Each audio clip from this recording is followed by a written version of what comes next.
refugees being resettled in 5 states, many bringing one disturbing thing with them. America is still suffering the effects of former President Barack Obama's idiocy as a plane full of refugees are currently being resettled across 5 U.S. states. Unfortunately, things have gotten much worse as we've learned about the one thing that many of these so-called refugees have brought along with them, and it's downright disturbing. For those unaware, America isn't done with the chaos created by Obama just yet, as many of his policies are still haunting us to this day. In fact, during his last months in office, he signed the Australian-U.S. refugee deal, where he promised to take 1,250 Middle Eastern refugees who were in Australia. Even though President Donald Trump has since referred to the agreement as a dumb deal, it seems that it's time to pay the piper. In fact, the first group of 50, mostly male, refugees have been flown into the U.S. and are being resettled across 5 states, including Georgia, Oregon, Colorado, Texas, and Arizona.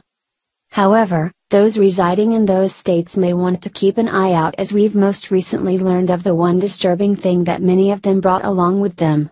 According to Breitbart, many of the refugees being allowed in have brought with them mental illness and will need treatment once they're in their new homes.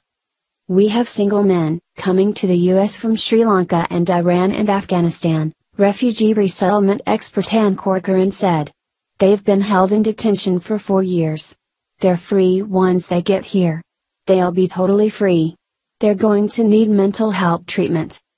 Sadly, that's only the half of it, as many of them have exhibited sexually predatory behavior as well. We all know that rape and other various forms of sexual assault run rife within refugee camps, but Obama didn't seem too concerned about that or things like assimilation. In January, a refugee from Sri Lanka living in the detention centers raped an 18-year-old high school student multiple times after taking her to a nearby hotel, according to Loop. The girl tried to run away to a relative's home, but suffered so much blood loss from the brutal rape that she eventually fainted. In another case in March, law enforcement officials confirmed that a 28-year-old Pakistani from the detention center had been charged with raping a 10-year-old girl, The Guardian reported.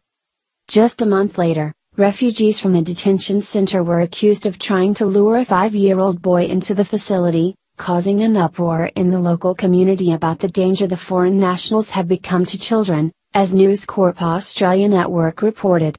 Source: Breitbart.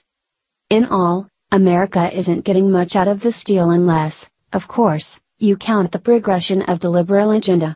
The U.S. will only have to pay more money for these people, as they'll all likely become a part of the welfare state, and that's the least of what is going to happen.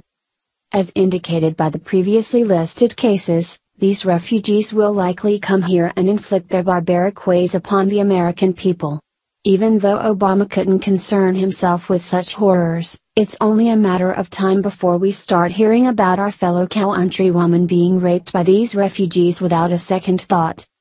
Pay more and put the lives of Americans at risk, that's what we're getting out of this so-called deal, and that pretty much sums up Barack Obama's entire presidency. This is a damn shame to see unvetted and unassimilated people being allowed into our country because of the will of someone who is no longer in charge. If ever there was a time for President Donald Trump to put his foot down and say not today, this would be it, for the sake of all Americans. Please share the story and tell us what you think by clicking one of the buttons below. We want to hear your voice.